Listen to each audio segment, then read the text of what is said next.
Noong nagiging fighter na ako sa martial art, ang sabi ng instructor sa akin, Dad, lahat ng technique na ituro na namin sa'yo, mayroon lang isa na hindi pa namin naturo. So nagtaka ko ngayon, sumama ka mamayang gabi.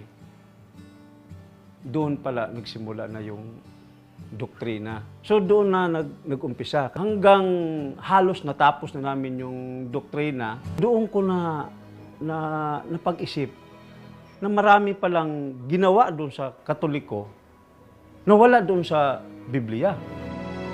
Doon ako ngayon na parang namulat ng katotohanan na ganun pala. Noong narinig ko po yung aral na Iglesia ni Kristo, yun ang pinaka-turning point ko po para umanib sa Iglesia ni Kristo. Kasi sa akin, maliwanag na eh. So wala nang iba. Bakit ba doon tayo sa parang magulo yung aral? Ito maliwanag na eh. So doon ako ngayon pumasya na umanib sa Iglesia ni Kristo. Nindigan po ako sa pag-anib sa Iglesia ni Kristo dahil doon ko po nakikita at naririnig yung tunay na aral. Doon po ako